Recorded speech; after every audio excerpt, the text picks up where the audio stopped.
first meeting. Certainly look forward to working with everybody for the next 2 years on this committee. This will be my second term chairing the committee. Last term, it was a brand new committee that the speaker created. And so we were able to kind of more spend time just trying to understand the different welfare programs. And then we picked a specific topic that we kind of dove into a little bit in great detail, the homelessness topic. And I think these next 2 years, we're going to try to follow a similar pattern. We'll be working on some various bills and then also try to pick a specific topic and then try to get down into the details of that one. So for today's meeting, we'll start with introductions and then go through the committee rules, do the requests for bill drafts for introduction, and we'll finish up with a presentation from the revisor's office on a bill that we worked through the committee last year on the reorganization of the welfare reforms or welfare statutes. Quick note on the introductions. We did this last year or 2 years ago, and I thought it went very well. Just spend a little bit more time than less. A lot of times we feel rushed in the legislature, but for the introductions, take all the time you want, personal, professional, political, but also if you can add your expectations for the committee. So if you have any thoughts on what would you like to see out of the next few years, please feel free to express those, but take all the time you like. If we want to start, though, give everybody a few minutes to kind of think through that. We'll start with staff introductions, and if we'll just go through, and Gary, if you'd like, would you please start?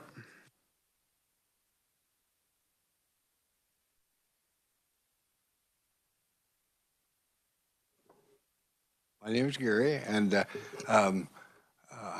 I have been a committee secretary for this to be my wife and I started 29 years ago doing this sort of thing during the winter time. And it's something that has been a joy and a growing experience for both of us. This is my, if I'm counting right, 5th career working with the legislature, and it's been one of the most enjoyable times works that I've ever had.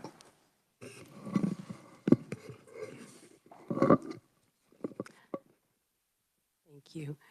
My name is Idaida Orr. I'm a legislative research principal analyst, and I staffed this committee the last 2 years and primarily focus in the areas of health and financial institutions and insurance.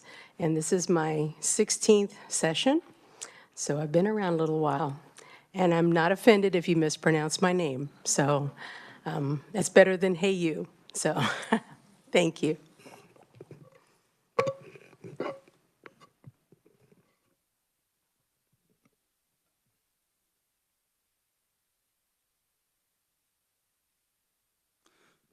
Hi, my name is Jacob Klesby. I'm a legislative fellow with KLRD. I'm relatively new. This is my first session. I work with Iraida a lot on the health team, and I'm eager to see the process in the committee.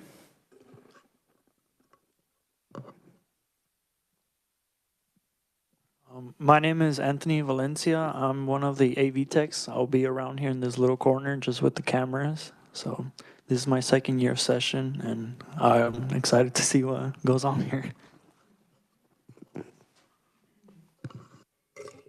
Good afternoon, committee. My name is Jenna Moyer, and I'm with the Revisor Statutes Office. For the new members, you can come to us with any requests for bills or questions about legislative procedure or the law. This is my 10th session and my first year on this committee, although I have staffed judiciary as well as health committees for the last 5-7 years. Hi, everyone. Good afternoon, committee. My name is Jessie, and I'm also with the Reviser Statutes Office. I assist in bill drafting. Last year, I staffed this committee. Unfortunately, this year, I will not be here for each committee meeting, but I am here today for a presentation on a possibly requested bill. So with that, if there are any questions on this topic, I'm free to answer them and happy to help. Thank you all very much. So for members' introduction, we'll just start here with Representative Carr, go down to Representative Simmons, and over across the way to Representative Helvig. Thanks. I'll get there. Thank you, Mr. Chair. As stated, I am Representative Ford Carr. I represent the 84th District in Wichita. This will be my second plus term, and this, of course, my third session. I started here on this committee when during my first session. What my expectations are in this committee is that we keep our open minds and the communication lines open. Oftentimes, at least it was my experience last session that, things can get kind of heated. I'm certainly one to warm up. Let's be clear about that part. But again, I just hope that everyone can keep an open mind and recognize that the situation in which you're most familiar may not be the situation in which others are most familiar. And we should certainly be open and aware that those situations take place and attempt to draft our laws accordingly. And again, thank you. I'm Representative Ford Carr from the 84th District. Good afternoon, committee. My name is Angel Roser. I represent the 67th District, which is the west side of Manhattan. This is my first term. I'm really, really proud to be here and filling in some pretty big shoes. My predecessor was General Mike Dodson. What I expect is to, one, learn a lot, and that is to be said as a freshman, but it is a new calendar year. So that is my greatest expectation. For me, it was really important that I came to this committee because I spent 14 years in foster care. And so my perspective on welfare is substantially different than others might be, but hoping to learn more and listen more than I speak. Good afternoon. My name is Wanda Brownlee Page. I represent the 35th District, Kansas City, Kansas. We go from 1st to 72nd. But due to gerrymandering, the district has been kind of crazy because it's kind of split up a little crazy. The 10th out of 10 kids attended school at Simpson College in Indianola, Iowa, where I have a BA in history. And then I went to the University of Wisconsin-Stevens Point, where I have an MST in social studies. I've served, this is my last year, my second term for the Kansas City, Kansas School District as a board member, and I decided I really wanted to do something else to help my community. I felt that our representation in the district was poor, and the people needed to be represented. And I've always been the kind of person who wants to really help people. I heard that yesterday from the Speaker of the House talking about love, family, and all of us working together. So I hope that's a reality. And as being a member of this committee, I would like to see us really help people who are in need. And I don't know the perfect plan, but we do have to realize that there are those who are less fortunate than us who need help. And we shouldn't just say it to be saying it. I know in the book of Genesis, I love the story of Cain and Abel. And people often say, well, why do you like that? Yes, he killed his brother, but the question was asked, where is your brother? And I'm a firm believer that we are brothers and sisters keeper. It's disheartening to see people struggling, and we do nothing, and we just say, oh, that's their problem. And then when you get a chance to talk to them, they may have been Army vets, had medical problems, whatever. They need some help. And it blows my mind. We sit in these positions, and we forget care of those who are less fortunate than us. And I wish the world was perfect and nobody suffered. But that's not the kind of world we live in. But it's kind of hard. We have compassion for the fire, but we don't have compassion for your guy next door who doesn't have food. That just seems kind of crazy. Let's have that love and compassion for everybody. So I'm idealistic. I want to believe that we can make a difference. We don't have to agree on everything, but there should be a common bond to do better. So that's why I'm here today. I'm Sandy Pickert. This is my third year to be a legislator, and I've been on the committee from the get-go. So I'm a retired nurse. I've worked in all kinds of areas with all kinds of people in my nursing career. I'm the oldest of 7 kids, born in 10 years, and I have one daughter who was born with a severe facial deformity. She had 47 surgeries by the time she was a senior in high school. So, you know, I have that, a physically disabled daughter. She's fine now, but it was tough going for quite a while there. This committee is really important because, as it's been said, there's a lot of vulnerable people out there among us, and we do need to you know, I believe in giving a hand up, not so much a hand out. Giving people the means to better their situation, you know, whether it be job training or whatever. There's a lot of different ways that that can be done. But I think that's a real important thing, at least for me, looking at this committee and the function of it and expectations. So. Hi, everyone. I'm Susan Humphreys. I represent the 99th District, which is far east Wichita and Andover. This is my 5th session. It's hard to believe. So I've also been on this committee now this is the 3rd year.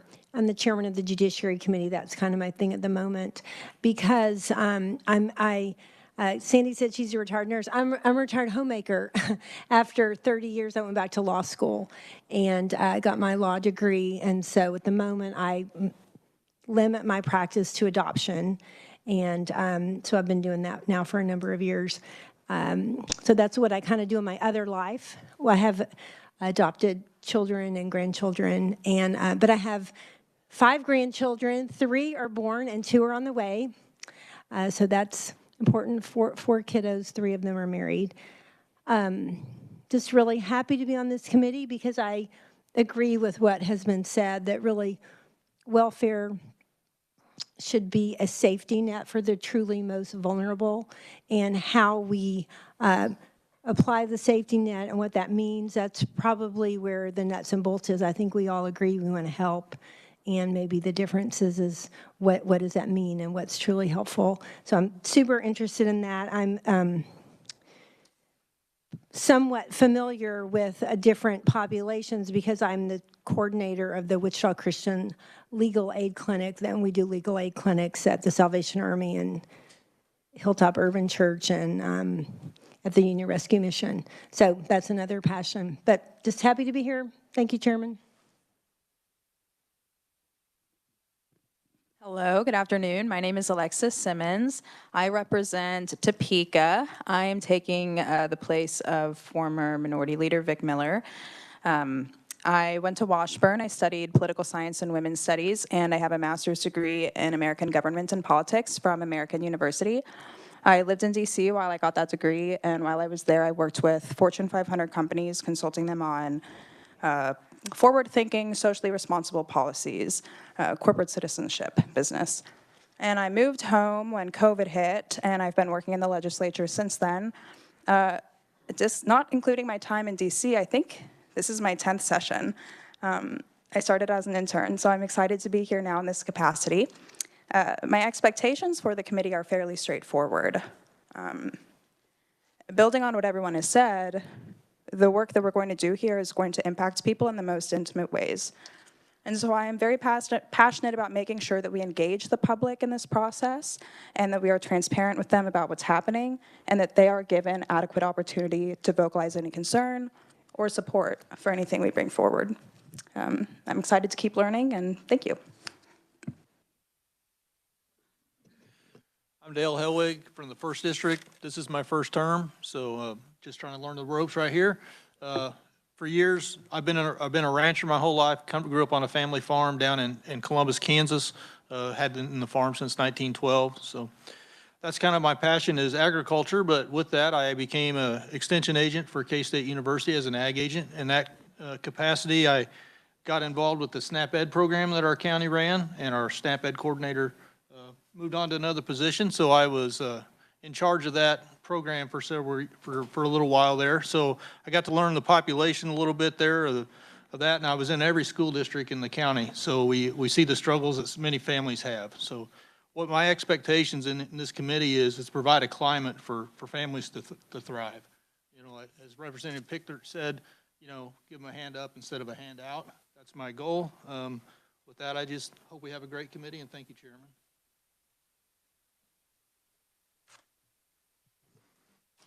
Good afternoon, everybody. My name is Brian Burkamp. I'm out of Southwest Sedgwick County.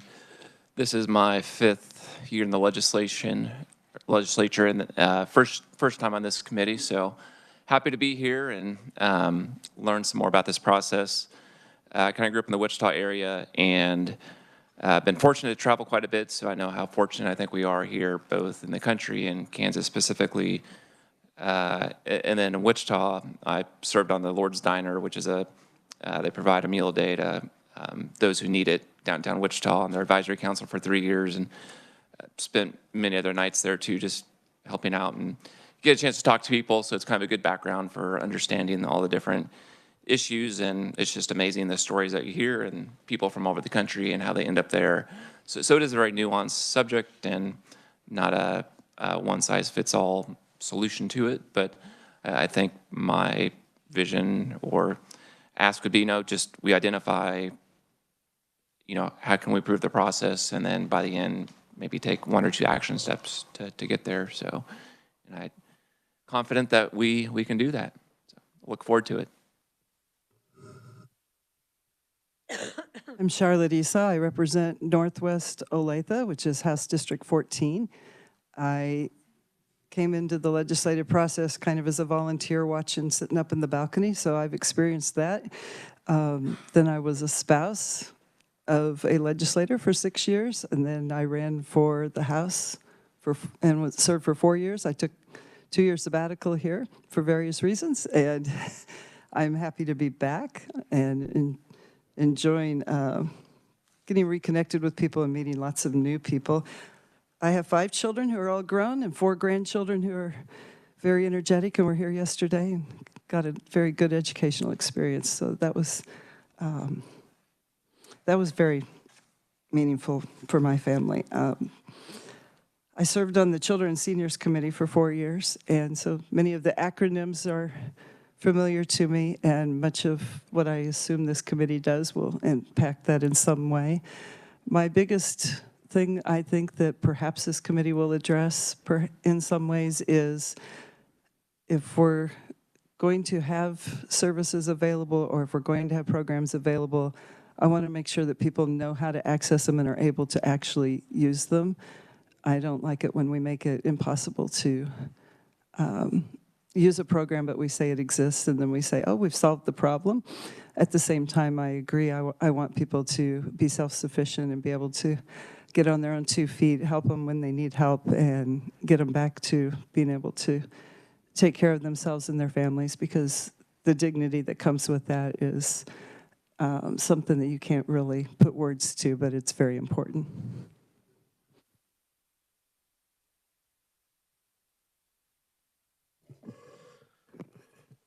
Thank you. My name is Jared Owsley. I represent House District 24.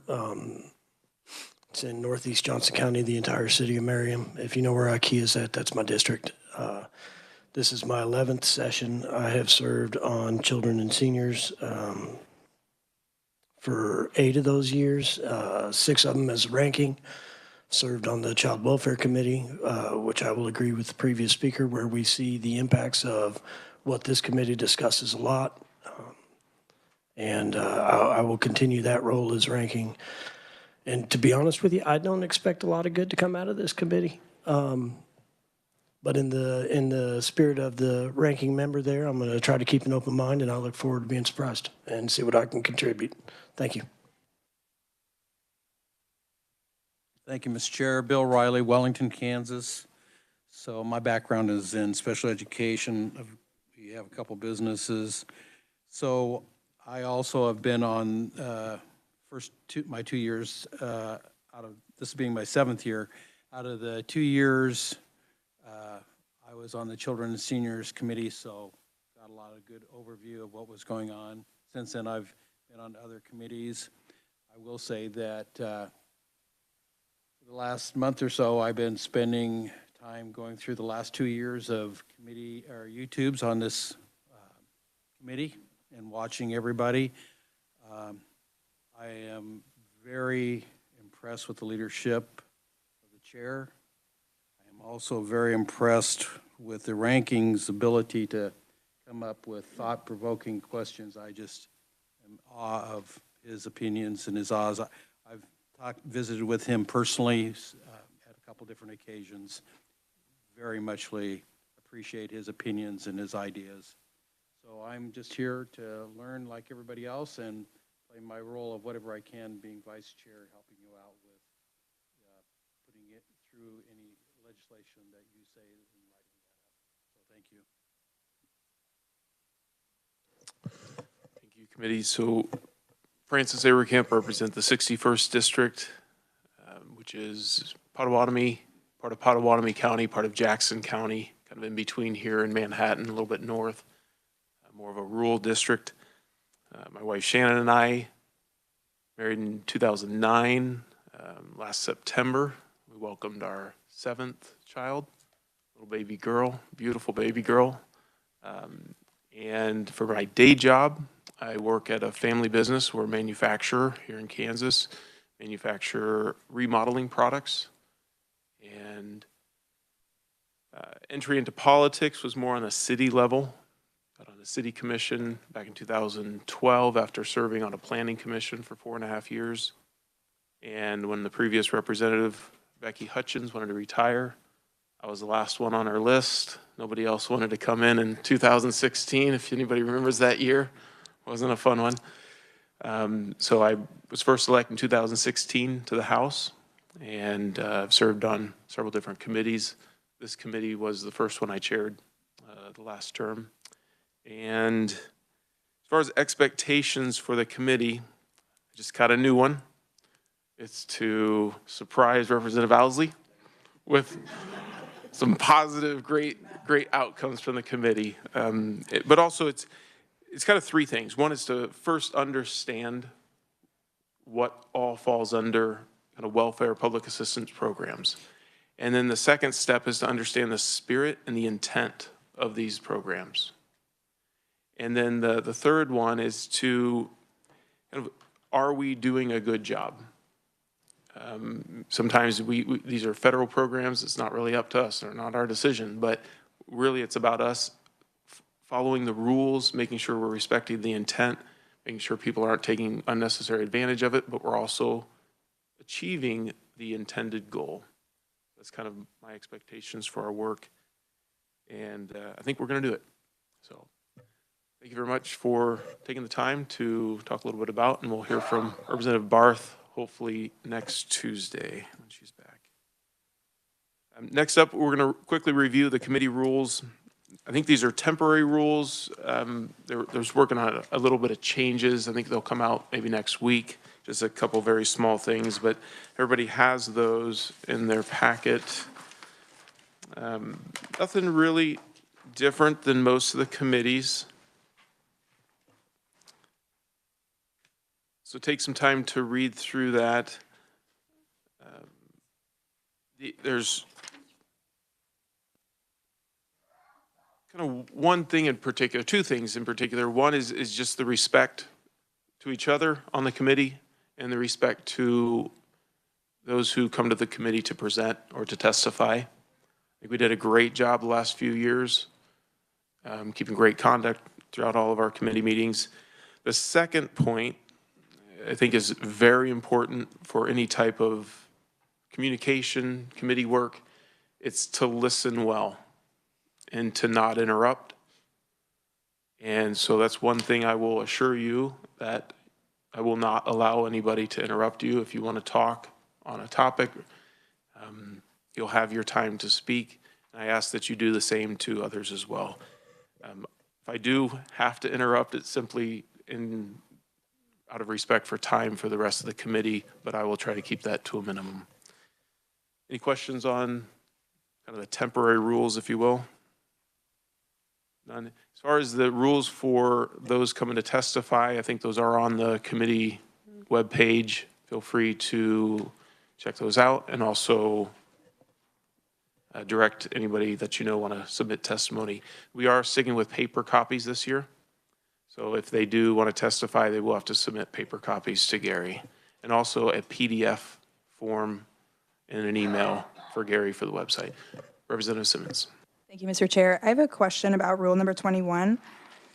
Does this apply if you are in attendance in person as well? No contemporaneous communication with any of the listed entities here? Or is that only in WebEx? So that's an excellent catch. This was one of the rules that caused some confusion and disagreement when a few of us were looking at them. That's probably going to get changed because yeah, it's intended. I think the intention there is when somebody's on WebEx, so they're in their office or something, they don't have a lobbyist sitting right next to them.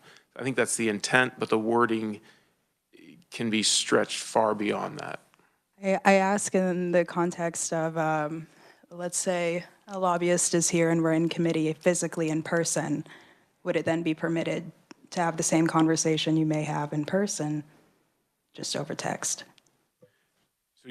That is a very good point, and that's why I think that rule is going to get changed because of the confusion there. Thank you. You're very welcome. Good catch. Good catch. Any other questions on the rules? All right. Good job. All right. The next one is we're going to do a request for, used to be bill introductions, kind of the same thing. Committee-sponsored bill drafts for introductions. It's just a clarification. Anybody have any bill drafts to request the committee sponsorship, and then those will go through the process when they're completed for introduction. Bill drafts from the committee. I have 5. RS 0057. That's the reorganizing subsections of the public assistance statute. RS 0209, and that's directing the Secretary of Children and Families to request a waiver from Supplemental Nutrition Assistance Program rules that would allow the state to prohibit the purchase of candy and soft drinks with food assistance. RS 0059,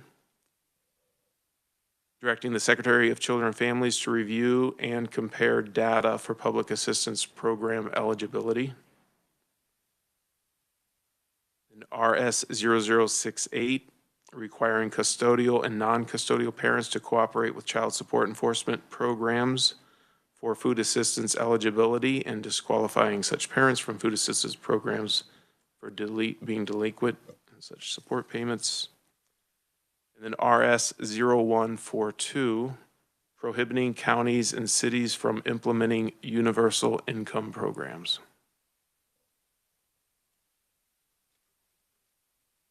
Do we get a copy? Representative Brownlee Page. Do we get a copy? You read the numbers. Is there a place I can go to look for that?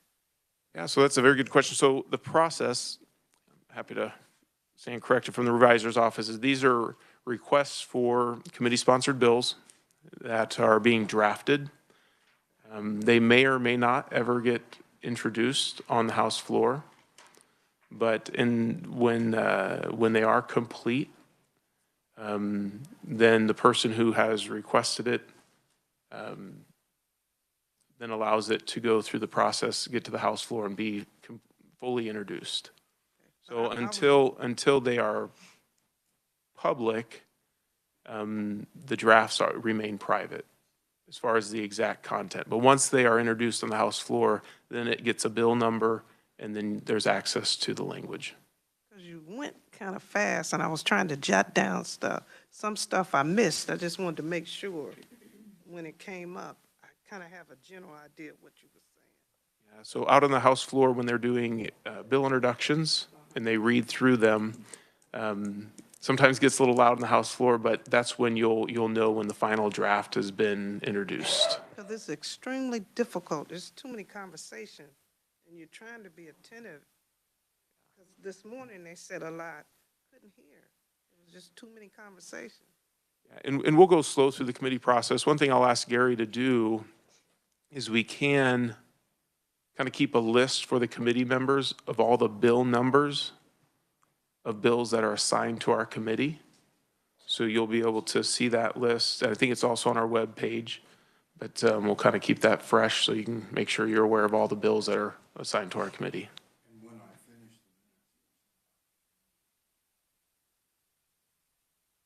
So what Gary just said is when he completes the minutes, he'll email the minutes out to all the members. We'll have a chance to review those minutes.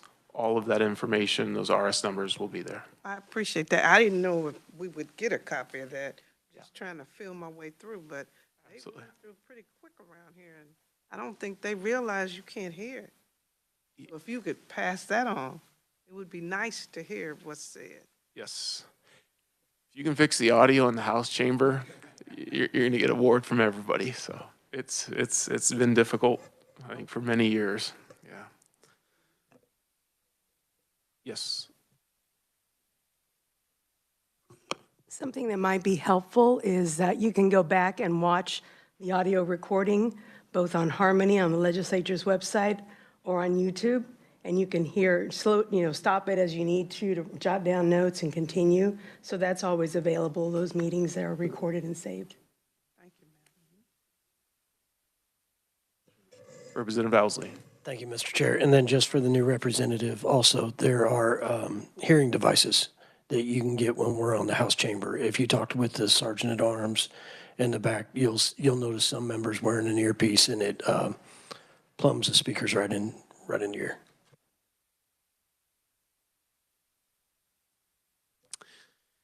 Any bill introductions or requests for bill drafts for introduction from the audience? Seeing none. Committee, hold on just a second.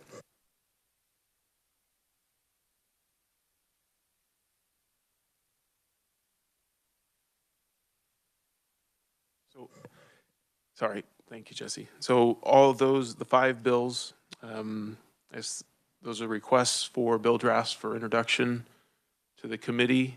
Are there any objections? Seeing none, the committee accepts those requests. Thank you.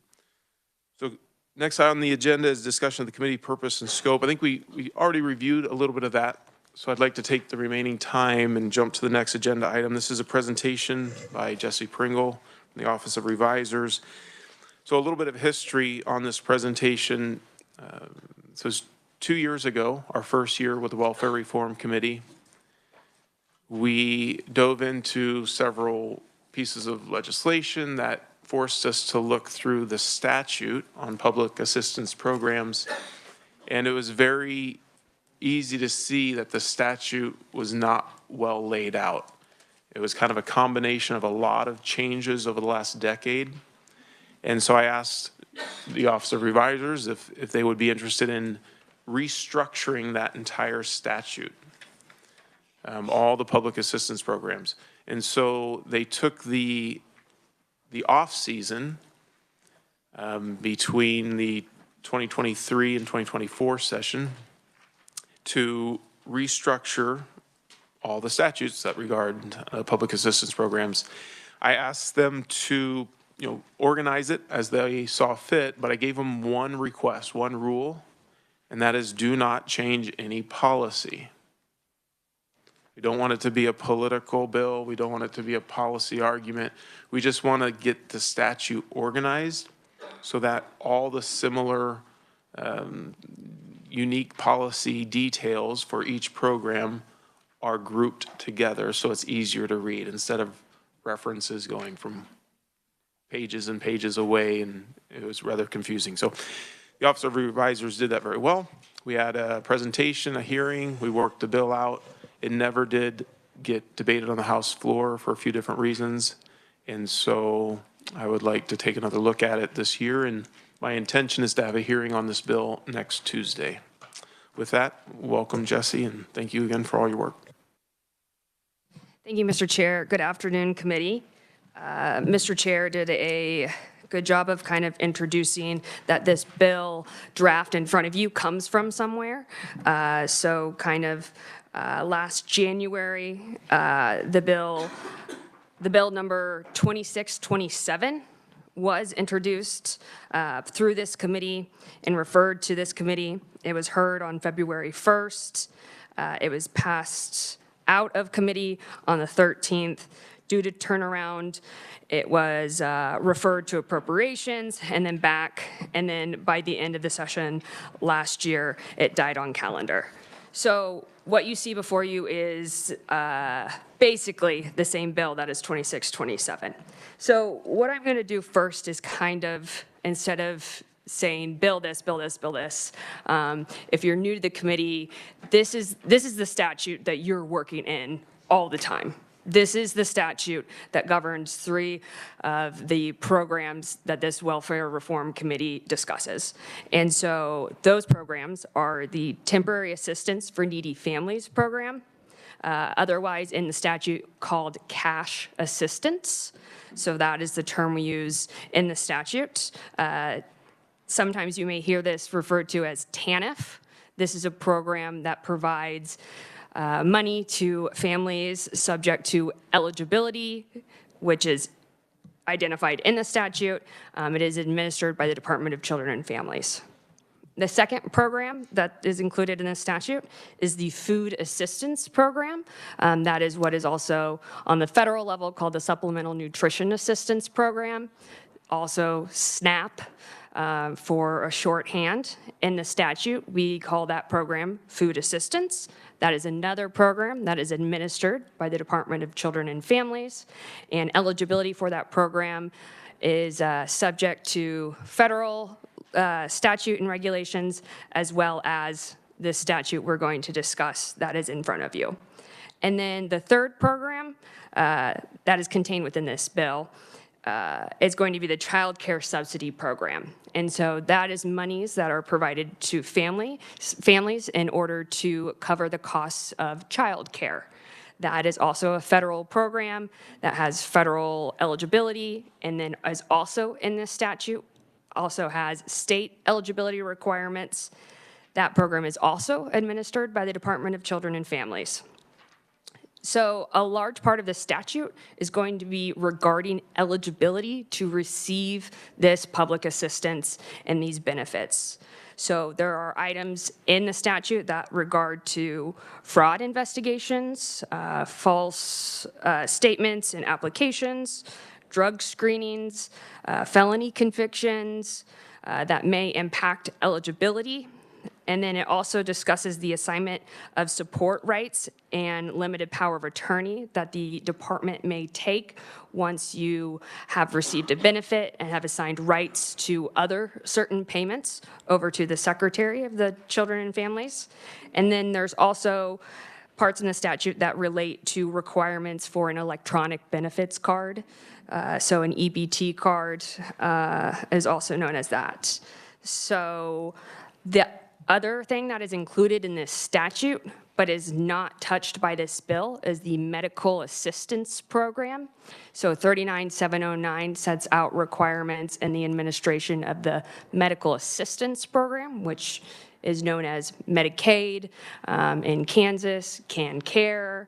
So that part of the statute, once I go through the draft, you will see has not been addressed or touched by any of the reorganization in the bill in front of you. So I want to go over, now that we have a general understanding of the programs in the statute and the programs that are being affected in the organization of this bill draft in front of you, I'd like to go over the handouts. So you've got 3 handouts from our office. One of them is a big, long chart that you can use to follow along, do your own kind of check when it comes to the other 2 documents that you have.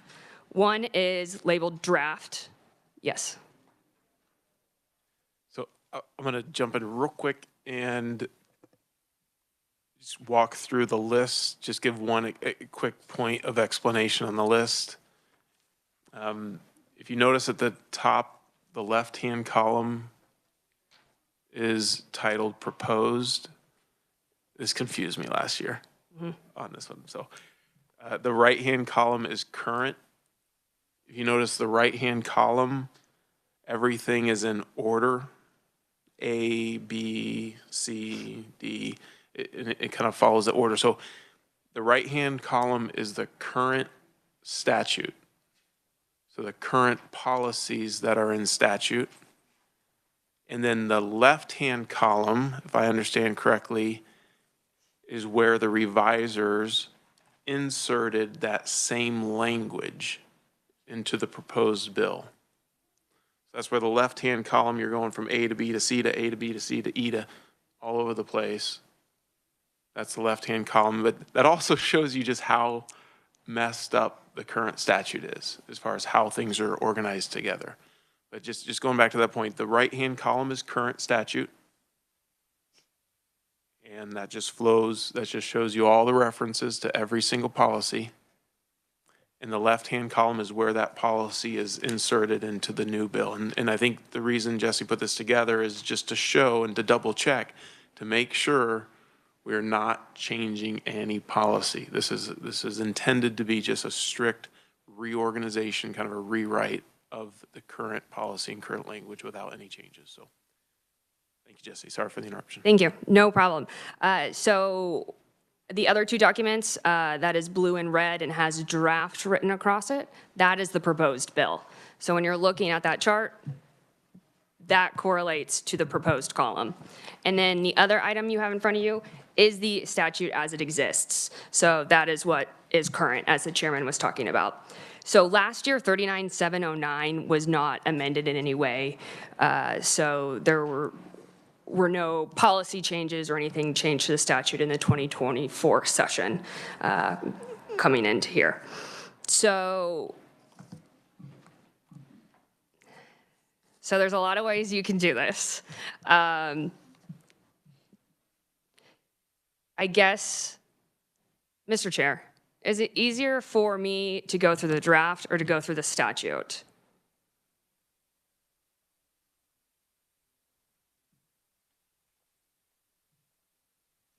I'll defer to your better judgment. Sure. So what's your intention for taking us through? Is it to explain kind of your changes? Explain where everything is organized at. Oh my.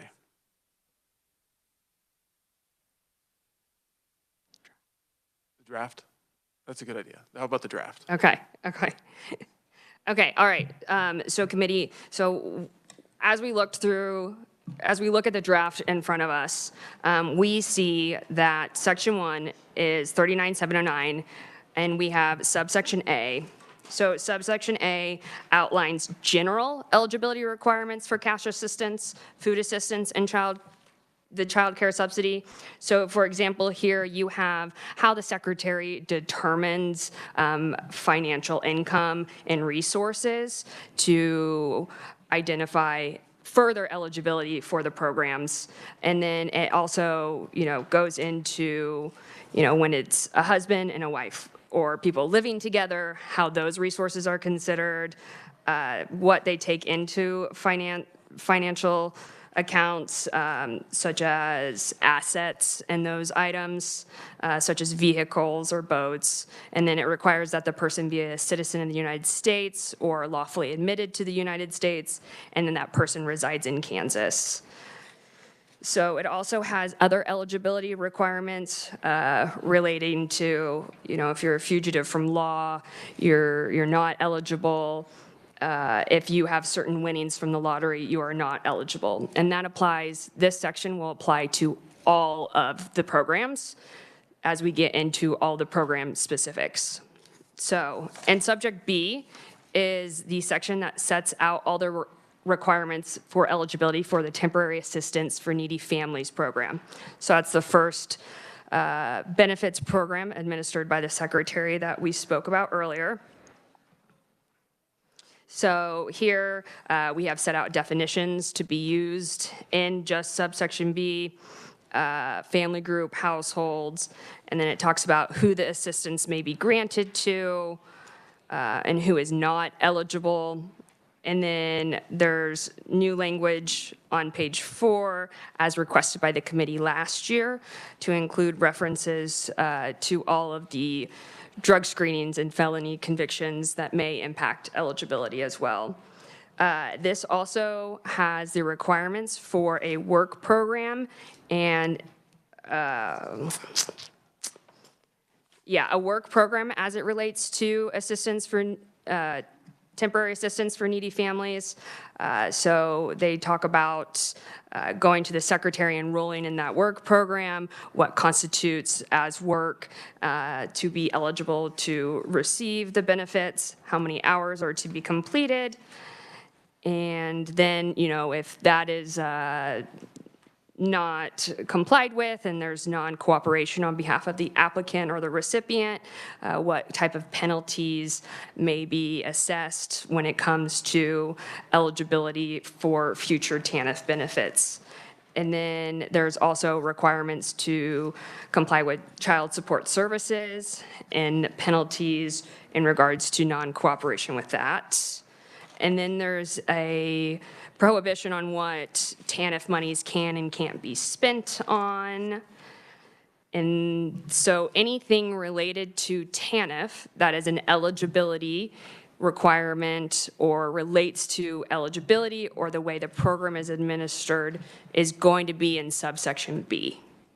Next, we have subsection C, which is the food assistance program. So here you're going to see a similar outline that is set out in B. So for the food assistance program, it starts on page 16 of the draft, if you're looking there. So it talks about income standards in order to be eligible for food assistance, how the secretary shall determine certain resource limits, and eligibility for exempting households in certain circumstances, and then it has a prohibition on those who have not cooperated with the program before, the TANF program, to be ineligible to participate in the food assistance. In this one, there are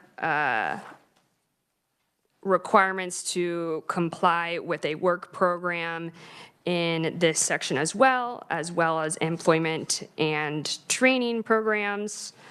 This is the section that requires certain people of certain ages to be participating in work requirements or participating in employment and training in order to be eligible to receive food assistance. And then this also has a prohibition against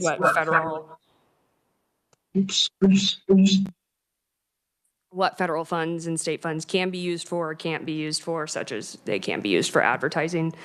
And then the next subsection, which is D, is going to be the third program we've discussed today, which is the Child Care Subsidy Program. So that provides money in order for people to cover child care costs.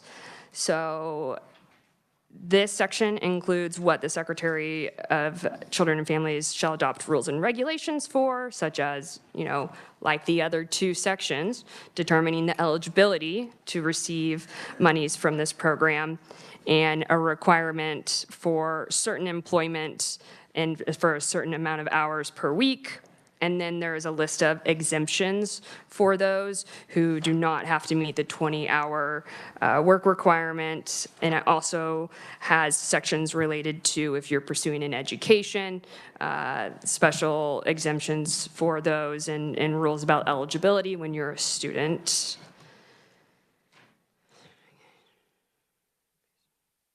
This also requires cooperation with child support services and penalties for non-cooperation with that.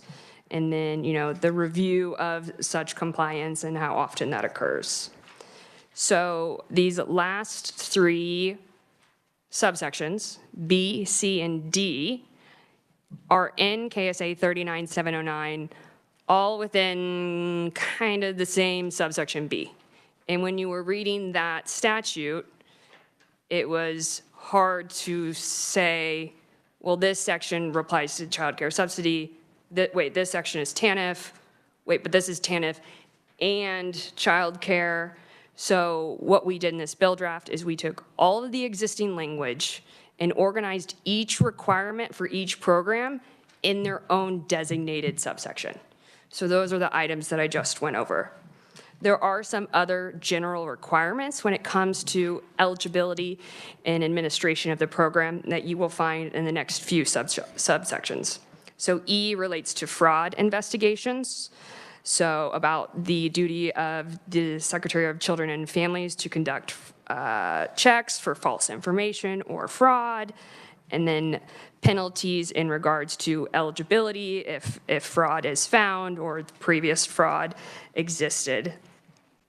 And then subsection F relates to drug screenings and convictions. So drug screenings are only related to TANF and food assistance. So you will find requirements on eligibility for those two programs as it relates to the drug screening protocols administered by the Secretary for Children and Families and that subsection F. And then if a positive test occurs, what is the next step? If there's a third, what the next step is there, and any associated penalties. And then that also speaks to convictions. So for example, if a person is applying and they have a felony conviction for an offense to manufacture, cultivate, distribute controlled substance, there are special eligibility requirements and protocols to receive benefits if you have that type of history. And then it allows for individuals to enroll and participate in drug treatment programs in order to become eligible and sets out the requirements for those. Next, you have subsection G, which is the assignment of support rights and the limited power of attorney. So this is the section that states if a person is a recipient of, let's say, child support payments, if the recipient is getting food assistance or cash assistance, there are certain requirements for those persons to assign rights and payments over to the Secretary for Children and Families. So this section governs that process and when that occurs. Parent H is going to be electronic benefits card. As we've stated, this is all existing language, so there was a small part of the statute that related to how electronic benefit cards are implemented, what's required on them, such as a photograph, and then how the department monitors requests for such cards. Then parent I is going to be the requirements for the medical assistance program.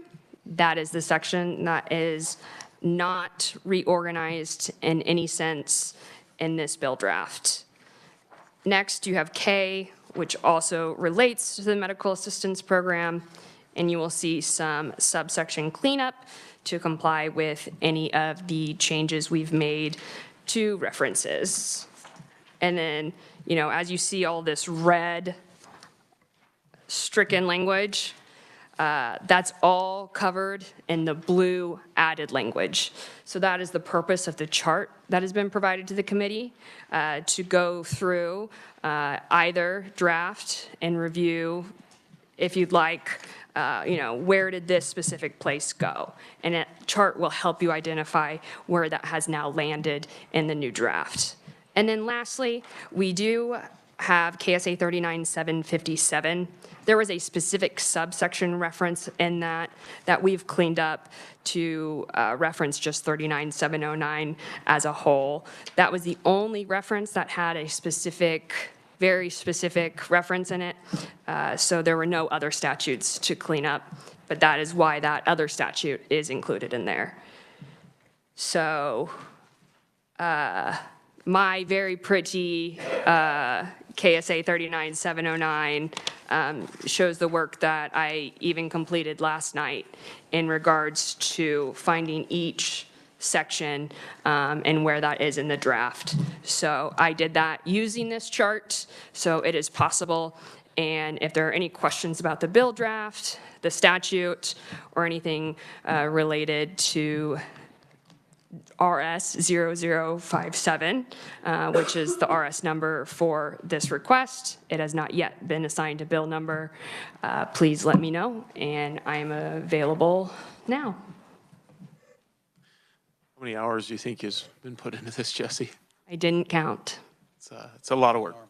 It's a lot of work, but we spent a lot of time in committee reviewing it all. Thank you very much for doing that. Representative Riley. Thank you, Mr. Chair. And Jesse, thank you for putting all this together. I listened to the first version that you did of all of this, so it's incredible. There's just a couple places my detail mind kind of needed to sort out. So I'd like to reference page 3, number B. Yes. Okay, so just as a consistence of writing, okay, up above that, you know, the initials TANF cash assistance are brought out into that thing. And then down below in B, temporary assistance for needy families program is mentioned and explained. It would make sense to me, and again, you're the reviser trying to sort this all out, but it would make more sense to me that either right after B, where it says temporary assistance for needy families, program space, brackets, and then TANF, and that be consistent all the way through so that I don't have to go back and reference what TANF means. It was there in that section B. Either that or it'd be someplace else, but it seems like the explanation at the top of the page what TANF is not explained till B. Yes, so a few things about that. Statute 39702 is going to be the definition statute for Article 7, and that within it has definitions that are applicable to 709. And Jenna can double check for me, but I believe that that section has definitions for cash assistance and food assistance. But it does not include a definition for TANF or temporary assistance for needy families. You do not see currently any change between what was previously used in the statute, whether it was TANF, temporary assistance, or cash assistance, and that was in an attempt to just simply carry over the language for this bill as requested, rather than change the body and the language within, even though that could be interpreted as a technical issue. And thank you, Jesse. And I understand where you're coming with that. And but I know in the past, committees have allowed revisers to have justification to sort things out like this. And so therefore, I'd like to have that same kind of explanation when it gets over here to using the Secretary of Children and Families. Same kind of thing where Secretary of DCF, where it's explained the first time then in brackets, DCF, and then from then on, saving a whole lot of language of just putting DCF in. And then the other comment that just for, I don't know whether anybody else was trying to follow along, but it just feels like as you go through these subsections, and I realize that you were doing this very quickly, so you were trying to move us through as far as time, but it feels like, you know, under section 1, when you start getting into each one of the subsections, that it would be easier to follow with the I, and again, I'm not a reviser, but it would be easier to follow through if each one of those subsections had a subheading going into that section, especially when they're major sections. So it would explain that subsection before you went into it. And so, because I was trying to follow your small a's, small b's, small c's all the way through, and then you had your, as you say, you know, I, and all the different things, but it seems like it would be easier to follow the major subsections if it had some kind of a subtitle to it as you were going through it. So just some ideas, and again, it's up to the revisor's office and chair to figure that all out, but it just seems like it'd be easier to follow in the draft. Thank you.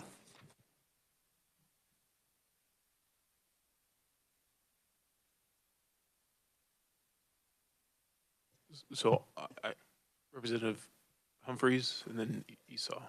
Did you have? Thank you, Mr. Chair. Jesse, I'm sorry, I did not get what section 2 was. Could you just, it's on page 47. I just kind of missed that. I don't think there's a lot of new language, but I missed what your summary of section 2 was. Oh, yeah, okay, so section 2 in the bill is a statute that says, you know, in accordance with 39709, parent B. Well, now parent B only relates to a certain program, so that reference doesn't necessarily still stand. So that reference now just references the whole section. Because you know how everything for each of the programs was kind of under B? So we just removed that so that that isn't conflicting or outdated if this bill is adopted. That's great, thank you. Representative Esau.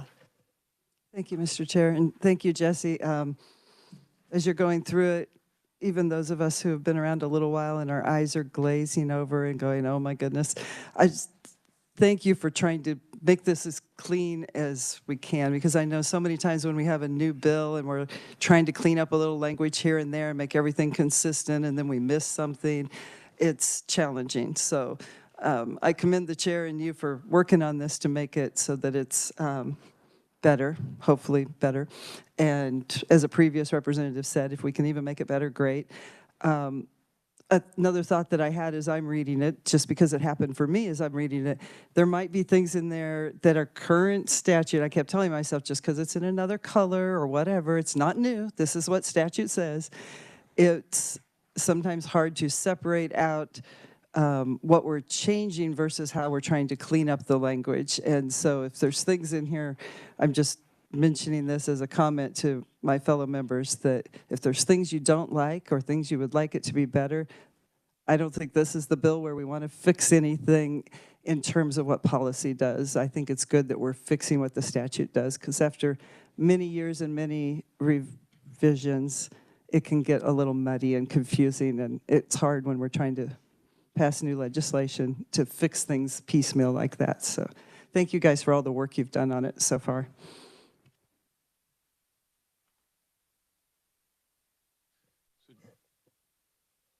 Jesse, last year,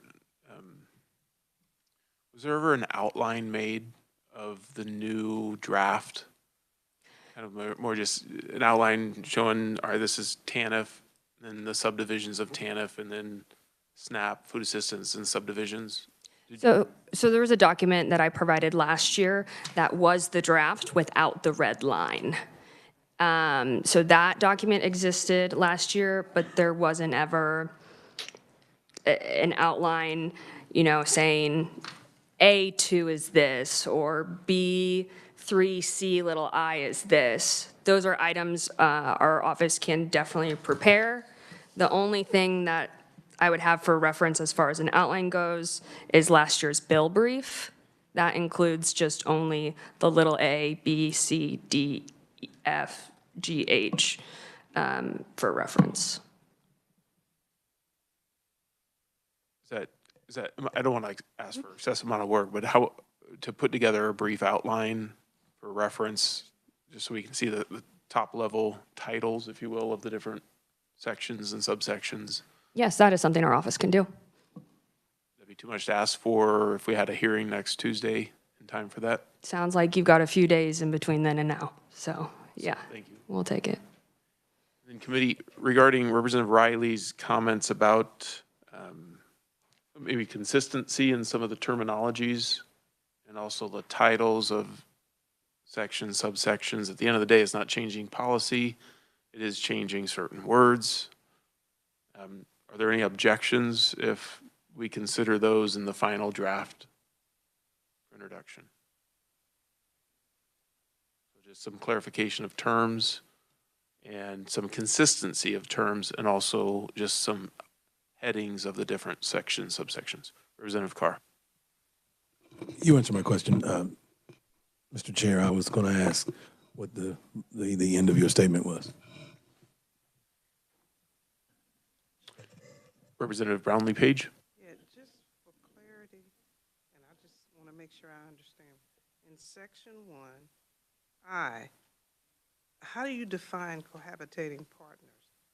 You say husband and wife, or just for clarity,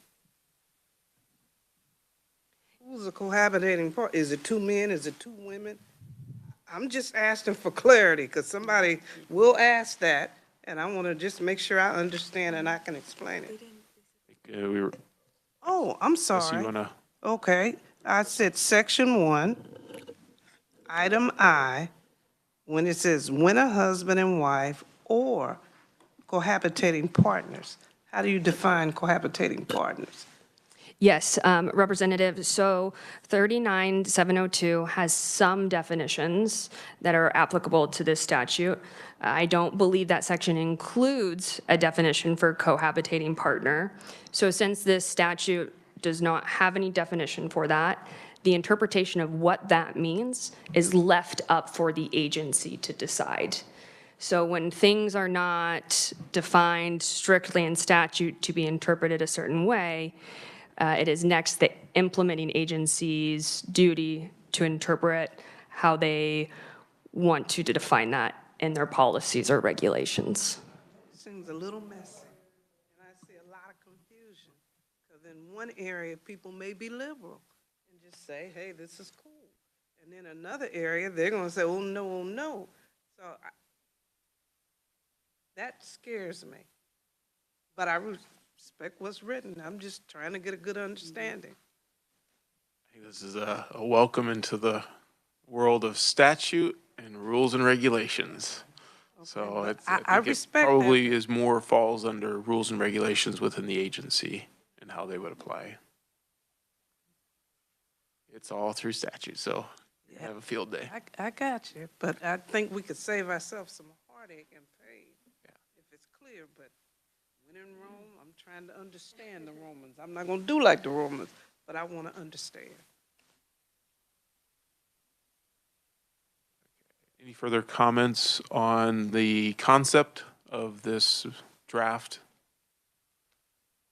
And if there's no objections, I'm happy to work with Representative Riley and also the revisers on any clarifications on terms that may be helpful, and any titles of sections and subsections where adding that title would help with clarification on what it's about. And also we'll have an outline for the draft for the committee when we do a hearing. Any further questions, committee? All right, thanks again very much, Jesse, and thanks for coming to the committee today.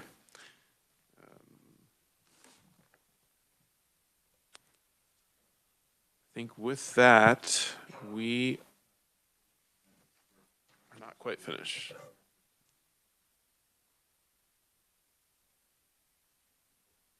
Actually, I'll ask Ida from the Research Department. She has a couple handouts. That's the blue and the green handouts. This is work she put together for our committee 2 years ago, and a lot of acronyms and definitions. Thank you, Ida. You want to take it?